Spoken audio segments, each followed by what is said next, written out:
दोस्तों नमस्कार, मैं मुर्तुजा और आप देख रहे हैं राकेश मैथ्स। आज की इस वीडियो में हमने प्रकाश के परावर्तन और अपवर्तन पर न्यूमेरिकल देना है। हमने प्रकाश का परावर्तन और अपवर्तन पर काफ़ी दो वीडियो दिया है। प्रकाश के परावर्तन के लिए अलग और अपवर्तन के लिए अलग, दोनों वीडियो का इसमें हम डिस्क्रिप्शन में दोनों का लिंक दे देंगे। अगर आपको हेल्प चाहिए है तो उसको ले लें। लेकिन यहाँ पर चूँकि न्यूमेरिकल भी एक पार्ट है और एग्जामिनेशन पॉइंट ऑफ व्यू से बहुत इंपॉर्टेंट है, ये अक्सर पूछा जाता है, इसलिए हमने चाहा कि हम कन्वेक्स लेंस, अवतल लेंस और उत्तल दर्पण ये चारों पर एक क्वेश्चन दे दें। बात को समझाने का प्रयास करें। जैसे यहाँ पर दर्पण पर क्वेश्चन है। क्वेश्चन ये है कि a convex mirror used for rear view in an automobile has a radius of curvature 3 meter. कोई कन्वेक्स लेंस है, मतलब उत्तल लेंस नहीं, दर्पण है। कोई कन्वेक्स दर्पण है, तो कन्वेक्स दर्पण की बात कर लेते हैं। कन्वेक्स दर्पण ऐसे होगा। जब कन्वेक्स दर्पण ऐसे होगा तो वस्तु इसके चमकीले सतह के सामने रखी जाएगी और वस्तु इधर रखी जाएगी, तो U ऐसे रे ऑफ लाइट जाएगी। अब यहाँ पर ये होगा कि U का मान कन्वेक्स है, हाँ कन्वेक्स है, U का मान माइनस होगा और ऐसे ये लौट जाएगी। ऐसा लगेगा कि यहाँ से जा रही है, तो यहाँ पर F ये होगा, ये दूरी F होगी, तो F प्लस होगा, U माइनस होगा। चूँकि दर्पण कन्वेक्स है, तो पहले उसको क्वेश्चन को अभी हम समझाते हैं। लेकिन दर्पण चूँकि उत्तल है, कन्वेक्स है, और इसलिए U का मान माइनस होगा और F का साइन प्लस होगा और U का साइन माइनस होगा। ये जानना जरूरी था। अब हमें बताना है कि इस कन्वेक्स लेंस किसी गाड़ी में इसका रियर व्यू, मतलब ड्राइवर के साथ जो लगा रहता है मिरर, उस जैसा यूज़ किया जाता है। इसके पीछे एक बस खड़ी है जो 5 मीटर दूरी पर खड़ी है। मतलब हम कह सकते हैं कि यहाँ पर U का मान बराबर हो गया -5 मीटर और F का मान दिया हुआ है। F का मान 3 मीटर है। F मतलब focal length of convex mirror. तो F का मान 3 मीटर रख लिया और U का मान -5 कर दिया। उसके बाद दिया है if a bus is located at a 5 meter from this mirror. कह रहा है कि बस यदि 5 मीटर की दूरी पर खड़ी है तो फाइंड द पोजीशन। हमें पोजीशन, स्थिति बतानी है प्रतिबिंब की, नेचर बतानी है, मतलब उसकी प्रकृति क्या होगी, अर्थात वो इन्वर्टेड होगा, रियल होगा या काल्पनिक होगा। एंड साइज, हमें प्रतिबिंब का पोजीशन बताना है, मतलब V का मान निकालना है और V के साइन के आधार पर ये बताना होगा कि वो काल्पनिक प्रतिबिंब है या वास्तविक है, उल्टा है या सीधा है, और उसकी साइज क्या होगी, इस पर हमें बात करनी है। तो हम कह सकते हैं कि V का मान बराबर कितना होगा। अब आइए सिंप्लीफाई करते हैं क्वेश्चन को। तो इस तरह से जो दिया है उसका साइन जानना बहुत ज़रूरी है और ये डिपेंड करता है कि हमारा दर्पण क्या है, उत्तल है कि अवतल है। जैसे हमने एक उत्तल दर्पण ले लिया, अब इसके बाद अवतल दर्पण लेंगे। अभी क्वेश्चन को करते हैं। तो आइए क्वेश्चन को अगर करें तो कैसे करें, तो हमारे सामने जो रिकॉर्ड दिया है उसको हमने लिख लिया विथ साइन, कि उसका साइन क्या होगा, प्लस होगा कि माइनस। और किसी भी मिरर के लिए जो रिलेशन है वो ऐसे कि 1/U प्लस 1/V बराबर होता है 1/F, जहाँ पर U वस्तु की दूरी दर्पण से, V प्रतिबिंब की दूरी और F दर्पण का फोकल लेंथ है। तो U का मान दिया हुआ है, माइनस हो गया 1/5 प्लस 1/V को तो हमें निकालना है बराबर 1/F का मान 3 रख लिया, तो 1/V बराबर हो जाएगा 1/3 और 1/5 को राइट साइड ले जाएं तो प्लस 1/5 हो गया। इसको सिंप्लीफाई करें तो एलसीएम आ जाएगा 5 × 15 और 3 × 5 = 15, तो यहाँ 5 आ गया और प्लस यहाँ 5 × 15 तो यहाँ 3 आ गया, तो ये 8 हो जाएगा। तो 1/V का मान आ गया 8/15। तो हम कह लेंगे कि V बराबर 15/8 बराबर 8 एकम 8 8 7 8 7 दूनी 14 1 15, 8 7 8 9 72, लगभग 8 मीटर के हो गया। मतलब प्रतिबिंब कितना दूर बनेगा, तो 1.8 मीटर। और इसका साइन क्या है, प्लस है, अर्थात दर्पण के पीछे बनेगा और प्लस साइन है मतलब सीधा बनेगा। तो दर्पण के पीछे बनेगा तो काल्पनिक हो गया। मतलब हमने बता दिया नेचर कैसा हुआ। तो ये बनेगा, v का मान निकल गया 1 पॉइंट लगभग 8 मीटर, आप भाग दे करके देख सकते हैं। 1.8 इसका साइन प्लस है मतलब काल्पनिक और सीधा बनेगा। अब इसका और भी देख लेते हैं मैग्निफिकेशन। तो हम मैग्निफिकेशन के लिए आप जानते हैं ये बराबर होता है -v/u। तो माइनस हो गया, v का मान 1.8 आ गया और u का मान -5 दिया हुआ है। तो ये कट गया, मतलब इसको हटा दीजिए तो 0.5 और 5 36। तो कहेंगे कि जो प्रतिबिंब बनेगा वो 0.36 फैक्टर वस्तु के साइज का होगा। मतलब वो ऑब्जेक्ट का साइज, इसको बल्कि ऐसे लिख लिया जाए, m बराबर HI high size of the image upon HO बराबर, इसका मान आ गया 0.38। का अर्थ ये हुआ कि साइज ऑफ इमेज क्या हो जाएगा, तो साइज ऑफ ऑब्जेक्ट का 0.38 टाइम्स छोटा या बड़ा होगा।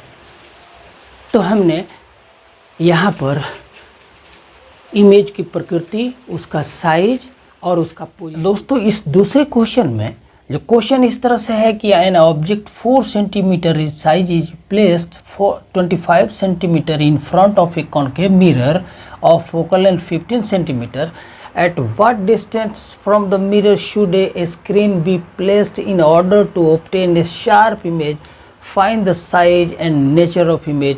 इस क्वेश्चन का हिंदी अर्थ ये हुआ कि कोई ऑब्जेक्ट है, वस्तु है, उसकी ऊंचाई 4 सेंटीमीटर है, उसको 25 सेंटीमीटर किसी भी कॉन्केव अवतल दर्पण में 25 सेंटीमीटर की दूरी पर उसको रखा जाता है। तो अवतल दर्पण पहले इसको देख लेते हैं। और इस अवतल दर्पण का फोकल लेंथ है 15 सेंटीमीटर। तो at what distance from the mirror should A screen be placed. अब एक स्क्रीन रखना है ऐसे स्थान पर जहाँ पर उसका इमेज बने। का अर्थ हुआ कि v का मान हमें निकालना है। तो हम पहले एक अवतल दर्पण बनाते हैं। अवतल दर्पण बनाएंगे तो ये अवतल दर्पण ऐसे होगा। तो इसका चमकीला सतह तो यही हुआ ना, ये हुआ। तो मुख्य अक्ष ऐसे होगा और वस्तु को मतलब u को 25 सेंटीमीटर की दूरी पर रखा गया है। तो यहाँ पर हम 25 सेंटीमीटर लिख लेते हैं। और वस्तु ऐसे होगी सामने, तो इंसिडेंट रे ऑफ लाइट ऐसे जा रहा होगा और हम ध्रुव से नापेंगे दूरी को। तो ध्रुव की विपरीत दिशा में, इंसिडेंट रे ऑफ लाइट के विपरीत दिशा में जा रहे हैं, मतलब u का साइन माइनस होगा। और इसका फोकल लेंथ इधर कहीं होगा, मतलब f का भी साइन माइनस होगा। f बराबर -15 सेंटीमीटर दिया हुआ है और हमसे पूछा जा रहा है कि v का मान निकालिए, v का मान क्या होगा। और चूँकि ये दर्पण है, मैंने बताया था कि मैं मुर्तजा अली और आप देख रहे राकेश मैथ्स, आप सब से हमने ये बताया है कि हर एक उत्तल दर्पण, अवतल दर्पण, उत्तल लेंस, अवतल लेंस, चारों पर न्यूमेरिकल वैल्यू दे रहा हूँ। और थोड़ा सा छूटा है, उस पर भी आज बात करेंगे, इसलिए हमारे साथ बने रहिए। इम्पोर्टेंट चीज़ें, कुछ अजीब चीज़ें लेने के लिए जिनको जानना ज़रूरी है लाइफ में। तो हमें v का मान निकालना है और हम जानते हैं कि 1/u प्लस 1/v बराबर होता है 1/f। ये मिरर फार्मूला है। मिरर फार्मूला में ये रिलेशन हम जानते हैं। तो मान रखते हैं इसमें, इसका एप्लीकेशन लेते हैं। -1/25 u के लिए रख दिया, प्लस v का मान निकालना है बराबर माइनस है 1/15। तो इसको हम ऐसे लिख सकते हैं कि 1/v बराबर -1/15 एंड प्लस हो जाएगा 1/25, 25 को 1/-1/25 को राइट साइड ले गए हैं तो ये प्लस हो जाएगा। और यहाँ पर सिंप्लीफाई कर लेते हैं, क्वेश्चन का आंसर इधर ही निकल जाएगा। ये राइट साइड में यहाँ पर एलसीएम ले, 15 और 25 का एलसीएम 75 हुआ, 15 × 5 = 75 तो -5 और प्लस 25 × 75 3 का अर्थ हुआ कि ये -2/75 आएगा 75, या v बराबर -75/2। तो 2 से अगर काट दें तो ये हो जाएगा -2 × 6, 2 × 6 और 2 × 7 = 14, 37.5 सेंटीमीटर। मतलब इसका साइन माइनस है तो हमें प्रकृति मालूम हो गया। दर्पण के इसी ओर प्रतिबिंब बनेगा और दर्पण से कितना दूर बनेगा तो -37.5 सेंटीमीटर, मतलब 37.5 सेंटीमीटर। तो निश्चित रूप से रियल हुआ। मतलब इमेज की प्रतिबिंब की प्रकृति की बात अगर करनी है तो हम कहेंगे कि इमेज वास्तविक बनेगा और उल्टा बनेगा। अब उसकी साइज बतानी है। ऑब्जेक्ट का साइज दिया है 4 सेंटीमीटर, मतलब हम एक और बात लिख देते हैं कि size of object, height of HO ये दिया है 4 सेंटीमीटर। ये प्लस होगा, जो ऊपर की ओर होता है ये इन्वर्टेड है। HI हमें बतानी है तो ये माइनस आता है, इसका मान निकालना है। वैसे तो आप जानते हैं मैग्निफिकेशन m बराबर होता है -v/u बराबर HI/HO। मान रखते हैं बराबर माइनस साइन है और -v, ये 37.5 आया है और ये 25 है बराबर साइज ऑफ इमेज हमें निकालनी है और साइज ऑफ ऑब्जेक्ट दिया हुआ है। तो इसको अगर हम काट दें, मतलब 37.5 में हम 25 से अगर भाग दें तो ये कुछ ऐसे आएगा, 25 से कम 25, तो 25 को घटा दिया तो ये 2 आएगा, ये 1 आएगा, लगभग ये 25 × 125 ये आ रहा है बराबर 1.5 के लगभग आ रहा है। तो हम कहेंगे HI बराबर 1.5 HO, मतलब इमेज ऑब्जेक्ट के हाइट से 1.5 गुना फैक्टर से बड़ा होगा। तो इसका अर्थ ये हुआ कि अगर 4 सेंटीमीटर ऊंचाई का ऑब्जेक्ट है तो 4.5 सेंटीमीटर लंबा और उल्टा, और दर्पण के उसी ओर प्रतिबिंब बनेगा। तो इस क्वेश्चन से हमें ये एक बात समझ में आई। तो इस लास्ट क्वेश्चन में, फाइनल क्वेश्चन में, जिसमें लेंस हमारा है उत्तल लेंस, तो उत्तल लेंस को हम ऐसे बना सकते हैं और आपतित किरण ऐसे जाएगी अगर ऑब्जेक्ट कहीं यहाँ पर रखा जाए तो, और फोकल लेंथ, फोकस इधर होगा, मतलब ऑप्टिकल सेंटर से फोकस के लिए अगर दूरी नापेंगे तो आपतित किरण की दिशा में नापेंगे। इसका अर्थ हुआ कि फोकल लेंथ के लिए प्लस साइन लेंगे और दिया हुआ कि ऑब्जेक्ट की साइज है 2 सेंटीमीटर हाइट में है ऑब्जेक्ट और इसका फोकल लेंथ 10 सेंटीमीटर, तो फोकल लेंथ को प्लस लिया। वस्तु को 15 सेंटीमीटर दूर रखा गया है तो पूछा जा रहा है कि इमेज जो बनेगा उसकी प्रकृति क्या होगी, साइज क्या होगा, कितना दूर बनेगा लेंस से। का अर्थ ये हुआ कि v का मान निकालना है और उसके बाद हम प्रकृति की बात करते हैं। तो हम रख लेते हैं 1/u, इसके लिए रिलेशन होता है 1/v माइनस 1/u बराबर 1/f। तो यहाँ पर मान रखने पर 1/v माइनस u का मान है तो ये प्लस हो जाएगा, माइनस u दिया हुआ 15 सेंटीमीटर तो प्लस हो गया, बराबर f प्लस है तो 1/10। तो 1/v बराबर हो जाएगा 1/10 एंड माइनस 1/15। तो 15 और 10 का एलसीएम हो गया 30, तो 10 × 30 माइनस 2, 15 दूना 30 बराबर 1/30 हो गया। इसका अर्थ ये हुआ कि v का मान 30 सेंटीमीटर हो गया। का अर्थ ये हुआ, ये प्लस साइन बता रहा है कि प्रतिबिंब लेंस के दूसरी ओर बनेगा, जिधर वस्तु रखी है उधर नहीं बनेगा, क्योंकि इसका साइन प्लस आया है। तो इधर बनेगा तो उल्टा बनेगा। और साइज में कितना बड़ा होगा अभी देखते हैं। तो प्रकृति हो गया और कितना पोजीशन हो गया कि 30 सेंटीमीटर दूर बनेगा प्रकृति, ये कि वास्तविक बनेगा। और इसके अब हम इसके नेचर की बात देखते हैं, इसकी प्रकृति क्या होगी। तो हम जानते हैं कि m बराबर होता है HI/HO बराबर V/U लेंस के लिए। तो HI का मान निकालना है हमें और HO का मान दिया हुआ 2 और बराबर V का मान 30 आ गया, U का मान 15 दिया हुआ है, तो 15 दूना 30 हो गया। तो HI मतलब इमेज का साइज 4 गुना होगा वस्तु की साइज से। तो फाइनली इस क्वेश्चन को आप ज़रूर समझ रहे होंगे।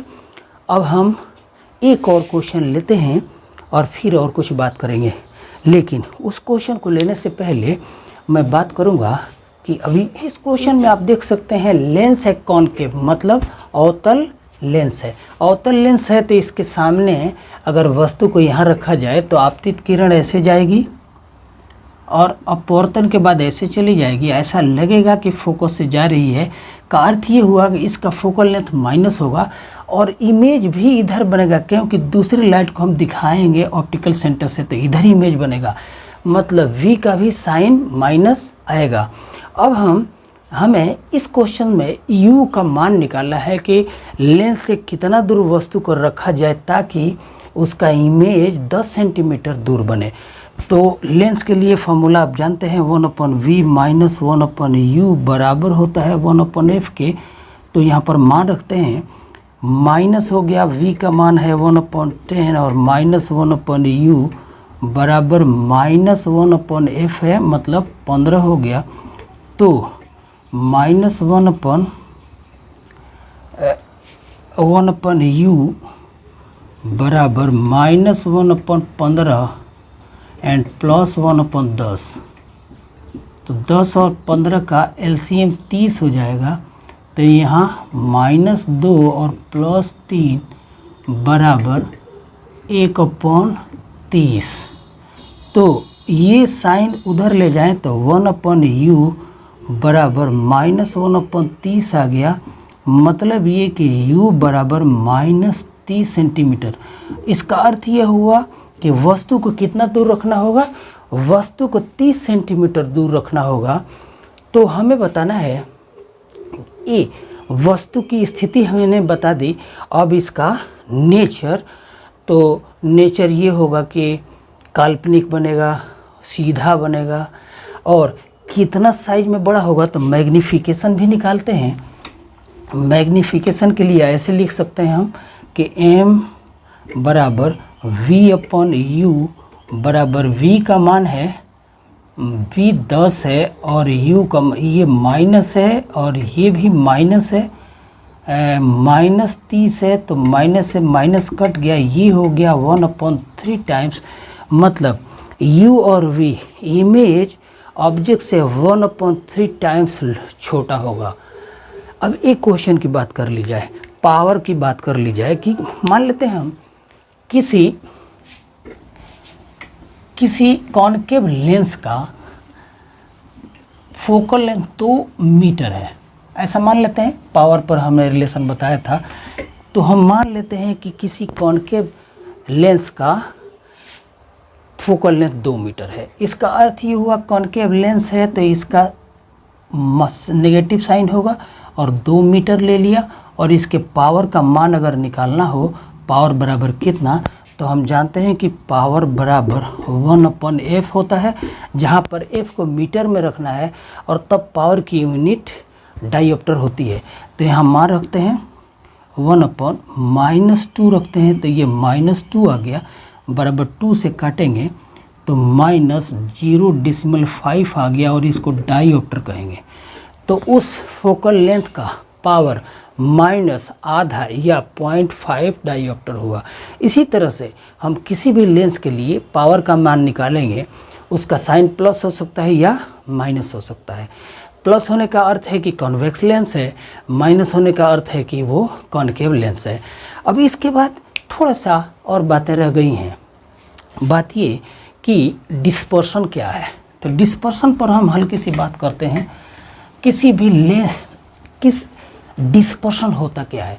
जब सूरज की किरणें किसी त्रिपार्श्व या प्रिज्म के एक फेस पर पड़ती हैं, ऐसे मान लिया कि वाइट रे ऑफ लाइट है जो सूरज से आ रही हो और त्रिपार्श्व के किसी एक फेस पर स्ट्राइक करती है, तो जाहिर है रिफ्रैक्शन होगा और फिर रिफ्रैक्शन होगा, यहाँ से ऐसे जाएगी किरण।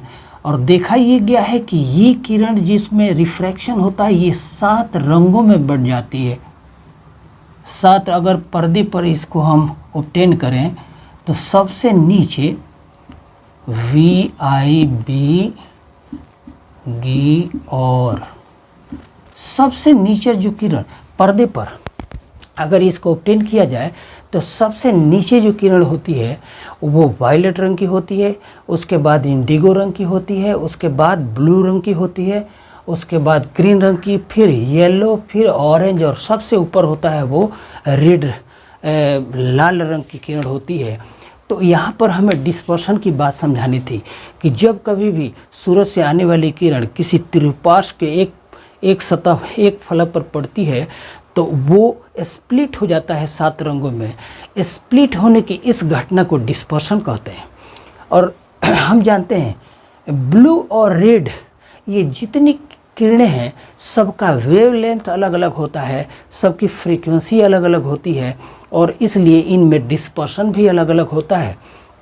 तो ब्लू रंग और रेड रंग, लाल रंग की किरण और ब्लू रंग की किरण के वेवलेंथ के बारे में मैं थोड़ा सा बता दूं कि सबसे ज़्यादा वेवलेंथ लाल रंग का होता है। लाल रंग का वेवलेंथ ब्लू रंग के वेवलेंथ से 1.8 टाइम्स मोर होता है। तो इसी पर एक बात हम करेंगे, साइंटिफिक कुछ चीज़ें हम अभी शो करने वाले हैं। लेकिन जब डिस्पर्शन हो रहा हो और 7 रंगों को किसी पर्दे पर प्राप्त किया जाए तो ये 7 रंगों के ये बैंड को एक साथ स्पेक्ट्रम कहा जाता है। और एक टर्म आता है स्कैटरिंग। स्कैटरिंग के लिए मतलब किसी भी रंग के किरण का फैलाव होना। तो स्कैटरिंग प्रोपोर्शनल होती है 1/λ का पावर 4 के। ये रिलैक्स फार्मूला है। रिलैक्स एक साइंटिस्ट था, फिजिसिस्ट था, उसने ये दिया कि स्कैटरिंग ऑफ फैलाव ऑफ एनी पार्टिकुलर रंग की किरण बराबर हो प्रोपोर्शनल होता है 1/λ। लैम्डा वेवलेंथ है का पावर 4। तो इसका अर्थ ये हुआ कि more the wavelength less can be scattering. तो लाल रंग की किरण है, इसकी स्कैटरिंग मतलब फैलना बहुत कम होता है क्योंकि इसका वेवलेंथ बहुत ज़्यादा होता है। और सबसे ज़्यादा कम होता है वायलेट रंग की किरण का वेवलेंथ, तो उसका स्कैटरिंग ज़्यादा होता है। अब हमें आसमान का रंग अक्सर ब्लू दिखाई देता है, दोपहर में वाइट दिखाई देता है, सूरज निकलने के टाइम में लाल दिखाई देता है, सूरज डूबने के टाइम में लाल दिखाई देता है, तारों के टिमटिमाना और सूरज निकलने से पहले दिखाई दे देना, सूरज अभी डूबा नहीं है फिर भी डूबा हुआ लगना, ये सब इस पॉइंट पर हम थोड़ा बात करेंगे। और ये भी बताएंगे कि अक्सर आसमान में रेनबो देखा जाता है, इंद्रधनुष देखा जाता है, तो ये सब कैसे है। तो अभी हमने डिस्पर्शन पर बात किया कि त्रिपार्श्व हो और उसके एक फलक पर सूरज की किरण अगर स्ट्राइक कर रही हो तो वो उसका स्प्लिटिंग होगा, मतलब डिस्पर्शन होगा, 7 रंग में बट जाना होगा। तो जब कभी भी बरसात में या बारिश में या कहीं भी जब एटमॉस्फेयर में वाटर ड्रॉपलेट्स हों और उनका शेप कुछ इस तरह से हो जाए कि वो त्रिपार्श्व जैसा हो और उससे वाइट रे ऑफ द सन आ रही हो तो स्प्लिटिंग हो मतलब डिस्पर्शन हो, तो सूरज जिस दिशा में होता है उसके उल्टा दिशा में सात रंग का डिस्पर्शन दिखाई देता है आसमान, जिसको हम रेनबो कहते हैं। इस स्थिति को हम ऐसे कह सकते हैं कि मान लीजिए कि ये वाटर ड्रॉपलेट्स है, सूरज की किरण ऐसे आई तो रिफ्रैक्शन होगा, फिर टोटल इंटरनल रिफ्लेक्शन होता है, और इधर आँख यहाँ पर ऑब्जर्वर होता है, उसके आँख पर इधर सात रंग की किरण, मतलब सूरज इधर है और उसके अपोजिट दिशा में सात रंग की किरणें डिस्पर्शन और रिफ्रैक्शन, टोटल इंटरनल रिफ्लेक्शन के कारण रेनबो का फॉर्मेशन होता है। और तारों के टिमटिमाने के बारे में थोड़ी सी बात करते हैं। अक्सर हमने देखा है, लेकिन इससे पहले ये बात कर लें कि कभी कभी कहीं झरना गिर रहा हो, पानी का झरना हो, और उसके एक साइड से हम देखते हैं बारिश नहीं भी हुई है तो एक साइड से पानी की बूंदें गिर रही हैं, उसमें ड्रॉपलेट्स कुछ मिल जाते हैं जो त्रिपार्श्व जैसे हो जाते हैं, प्रिज्म जैसे, तो वहाँ भी रेनबो दिखाई देता है। झरना के केस में झरना के आसपास दिखाई देता है। शर्त यह है कि ऑब्जर्वर का पोजीशन कुछ इस तरह से हो जाए जहाँ पर वाटर ड्रॉपलेट से सूरज की किरणों का डिस्पर्शन हो रहा हो। लेकिन एक और बात, कहीं आग जल रही हो, आग का गोला हो, आग की लपकें निकल रही हो, तो आग के लपक के संपर्क में जो एटमॉस्फेयर में हवा का लेयर होता है, वहाँ पर उसकी डेंसिटी उसकी डेंसिटी बहुत कम हो जाती है। वहाँ पर टेम्परेचर के कारण हवा के पार्टिकल्स फैल जाते हैं, तो वहाँ पर एक छोर से दूसरे छोर की तरफ देखने पर फ्लक्चुएशन होता है ऑब्जेक्ट के पोजीशन में। जैसे मान लीजिए कि आग का लपक यहाँ हो और दूसरे किनारे हम हो और दूसरे किनारे कुछ और हो, कोई आदमी ही हो, तो वो उसका पोजीशन ऐसे फ्लक्चुएट करता है, इधर से उधर होता रहता है। ऐसा क्यों होता है? तो एयर के लेयर में डिफरेंस आ जाने से, मतलब लेयर के कहीं कहीं पतला लेयर हो जाता है, कहीं कहीं घना लेयर हो जाता है, और इसलिए वहाँ पर रिफ्रैक्शन होता है। तो तारों का टिमटिमाना क्यों होता है?